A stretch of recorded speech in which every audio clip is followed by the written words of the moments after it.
Hey, superstars, it's your best friend Scott. It's good to see you. Well, I can't see you, but you can see me, and it's good to see me, right? Anyway, it is time for our August recap video. We'll do our shareholders meeting where I'll go over how the business is doing. Plus, we got a care packages and some silly pickups, so let's do it to it.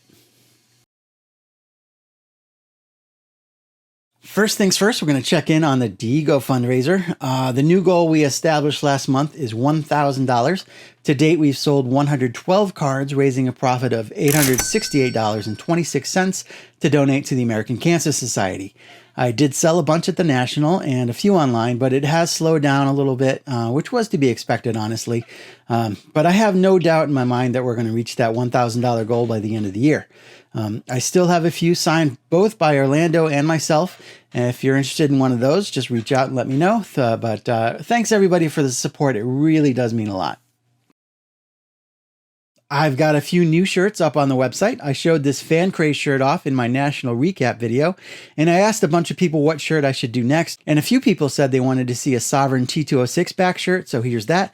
But wait, there's more. I did two different Carmelo Deportivo shirts. This one's classy and understated like I like to wear. But at Vintage Trade Night at the National, someone mentioned that I should carry some more colorful shirts. So I made this one, which I think is pretty fun too. So all of those are available right now at reindeerstudios.com. And more shirts are always coming, so stay tuned for those. So I was watching this video recently about what to do if you're creative, but you're lazy. And sometimes I think that I'm a lazy bum, and really that's just my inner monologue talking, and my inner monologue talks a lot and it's really loud. But I talk to Mrs. Reindeer about this occasionally too, because she suffers the same misconception. She's anything but lazy, but we help each other work out what's really going on. And we both have so many ideas and so many things that we want to get done that there's just really not enough time to do everything, and then we feel guilty about it. I've got my huge list of commissions to do and marker doodles and t-shirts that I want to design and a bunch of spec projects that I have in my head that I want to do to challenge myself and really grow creatively as an artist. So I was almost relieved when I made the decision not to make the trading cards anymore. It was nice to get that off my plate.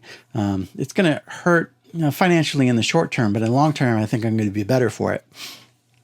But the point of the video that I was watching is that it's important and it's helpful to learn and to grow by doing a bunch of little projects rather than big, massive projects, which I was kind of doing anyway. I retaught myself how to paint and oil by doing those little 5x7 oil paintings.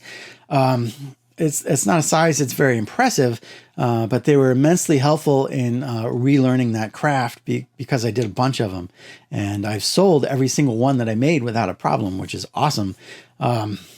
And you guys really seem to love the marker doodles too, which is great because they don't take as long as a painting does. But all of these little projects, they add up and they help me feel accomplished, and they really do help me grow. And right now I'm just kind of rambling, but that's what's been going on through my head, and just thought I'd share that with you guys. So you know what? Let's see some baseball cards. We got an envelope here from my bestie Rocket Rick. I think he may have recycled one of my envelopes, actually. I love to see that. He told me that he picked this up at the National and he didn't see me before he left, but I just had to have it. Heck yeah, it's a 1957 Ohio Don Mossi. The Don is strong. Thanks, Rick. You're the best. I love it.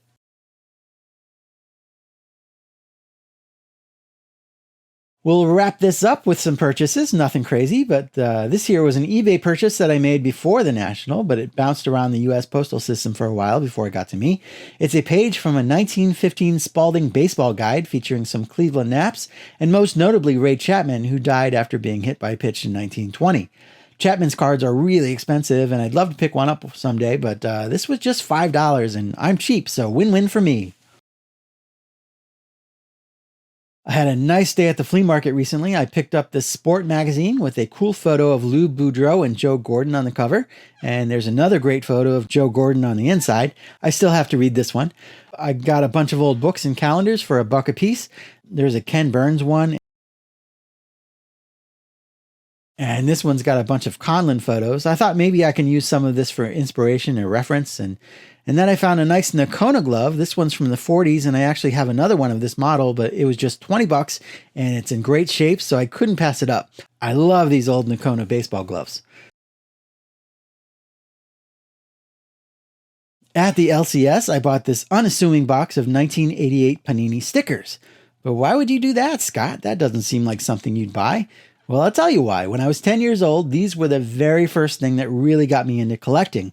I would relentlessly bug my mom and my grandma to pick these up every time we went to the grocery store, and I tried so hard to finish the sticker book, but I never quite got there. But this is what got me hooked on collecting when I was a kid, so I just had to have it. And I think he's got another box, and I'll probably buy that one too and try to finish the sticker book, but I definitely want to keep a box unopened. I guess I did pick up a lot of cool stuff, but possibly the coolest is this Sport Picture Stories comic book. Math Bowler set up at a couple shows in Pittsburgh recently, and I drove out to check out his table, and he had this book from 1949 featuring the Satchel Paige story. Super, super cool, and he gave me a great deal on it, so thank you, Stephen. Definitely right up my alley, and I'm thrilled to own it. So that is it for now. Big thanks to Rocket Rick for the cool Mossi. Thanks to Math Bowler for the great deal. And big thanks to you guys for listening to me ramble. Go check out reindeerstudios.com. Buy those Martine Dihigo cards and t-shirts. Take good care of yourselves. Take care of each other. And we'll see you real soon.